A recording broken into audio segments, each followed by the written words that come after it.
Indeed, if there is anybody that would have the audacity to defend this election from the reports that we've received, I think it would be a great disaster to the Constitution of Kenya and to the people who are sovereign. Ni mtifu asiyeyumbishwa, lakini pia ni mwamba asiyefungwa nira. Kwa miongo mingi, James Aggrey Bob Orengo amebaki kuwa nguzo muhimu katika harakati za demokrasia nchini Kenya. Lakini kando na uaminifu wake uliotukuka, kuna upande wa pili wa sarafu. Msimamo wake mkali na huru ambao mara nyingi umemlazimu kutofautiana hata na wale walio karibu naye zaidi, ikiwemo familia ya Odinga. Katika makala ya Mchecheto, tunazama ndani ya maisha ya mwanasheria huyu shupavu aliyezaliwa mwaka wa 1951 wakati mfumo wa chama kimoja ukianza kupasuka. Tutaangazia jinsi alivyojijengea jina kama mtetezi wa haki za binadamu na jinsi uhusiano wake na akina Odinga ulivyopitia mawimbi mazito. Kutoka ushirikiano wa dhati, migawanyiko mikali, hadi maridhiano ya kisiasa. Je, siri ya James Orengo ni nini katika kusalia kuwa mwanasiasa huru ndani ya kivuli cha nasaba ya Odinga? Kutoka mizizi yake kwa Jaramogi Oginga Odinga hadi uongozi wa sasa kama gavana wa Siaya, hii ndio safari ya katiba inayotembea. Karibu katika Mchecheto. Jina langu ni Edwin Mugambi.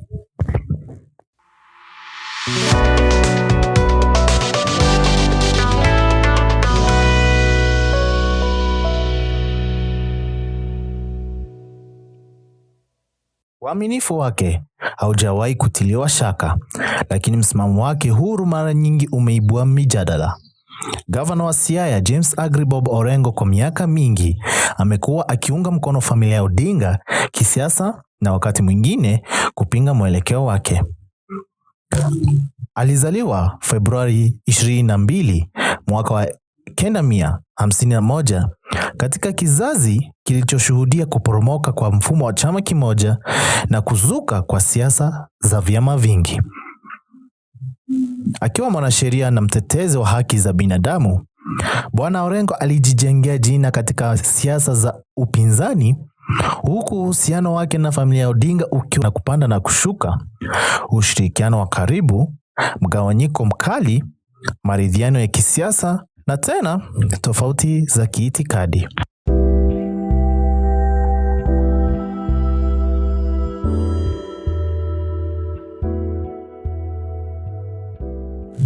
Mizizi yake ya kisiasa inahusiana kwa karibu na aliyekuwa makamu wa rais wa kwanza hayati Jaramogi Oginga Odinga, ambaye baadaye aligeuka kuwa kinara wa upinzani nchini.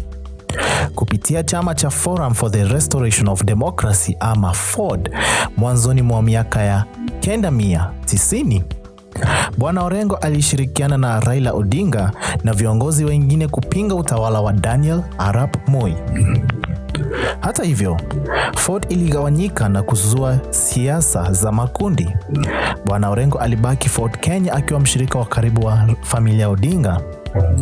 Lakini baada ya kifo cha Jaramogi mwaka wa 1994, swali na nani angechukua uongozi wa kisiasa wa jamii ya Waluo lilizua mvutano.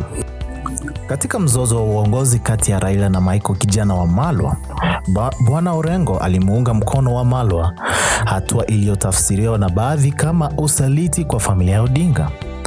Raila iliondoka FORD Kenya na kuanzisha National Development Party NDP, huku Bwana Orengo akiendelea na Wamalwa. Katika uchaguzi wa mwaka wa 1997, Raila alipata kura nyingi zaidi kuliko wapinzani wake, akionyesha nguvu zake kisiasa, huku Bwana Orengo akihifadhi kiti chake cha ubunge wa Ugenya. Hata hivyo, mgawanyiko huo uliathiri uhusiano wao binafsi na kisiasa. Kuelekea uchaguzi wa mwaka wa 2002, Raila aliungana na Mwai Kibaki kupitia muungano wa National Rainbow Coalition chini ya kauli mbiu Kibaki Tosha. Bwana Orengo hata hivyo alisalia nje ya muungano huo na kugombea urais kupitia Social Democratic Party SDP, lakini akapata kura chache na kupoteza kiti chake cha ubunge. Kipindi hicho kilimlazimu kutafakari upya mkakati wake wa kisiasa. Kufikia 2005 alirejea katika kambi ya Raila wakati wa kura ya maamuzi ya katiba, akitoa hata huduma za kisheria bila malipo, hatua iliyorejesha uhusiano wake. Mwaka wa 2007 chini ya Orange Democratic Movement, Bwana Orengo alikumbana na ushindani mkali katika kura za mchujo dhidi ya Stephen Mwanga ambaye alidai kushinda. Hata hivyo, Raila aliingilia kati na kuhakikisha Orengo alipata tiketi akirejea bungeni. Baada ya uchaguzi wenye utata wa 2007, Orengo aliteuliwa kuwa waziri wa ardhi katika serikali ya muungano kati ya Raila na Kibaki, akapata wadhifa wa kitaifa. Mwaka wa 2018, makubaliano ya maridhiano kati ya Raila na Uhuru Kenyatta, maarufu kama handshake, yalibadili siasa za taifa. Awali Orengo alipinga, lakini baadaye aliunga mkono hatua hiyo, jambo lililomwezesha kushinda kiti cha ugavana wa Siaya mwaka wa 2022.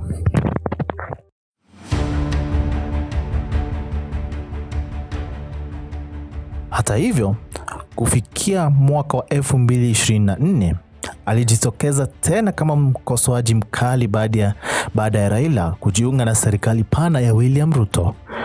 Kifo cha Raila mwaka uliopita kilitikisa siasa za nchi na uongozi wa ODM ukachukuliwa na kakake Oburu Odinga. Tofauti mpya ziliibuka huku Orengo akipinga mwelekeo wa chama na uhusiano wake na United Democratic Alliance ya Rais William Ruto.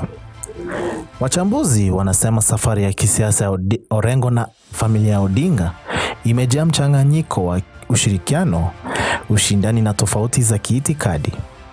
Licha ya changamoto hizo, Orengo ameendelea kujitambulisha kwa sifa moja kuu: udhubutu wa kisiasa, hata pale unapomweka kinyume na washirika wake wa karibu. Na huo ulikuwa mchecheto unaoangazia safari ya James Orengo katika demokrasia ya Kenya. Na kushukuru sana msikilizaji au mtazamaji kwa kuisikiliza na kuitazama kipindi hicho. Hadi wakati mwingine tutakapokutana, nimekuwa nahodha wako Edwin Mogambi na nakutakia wiki njema. Kwa heri.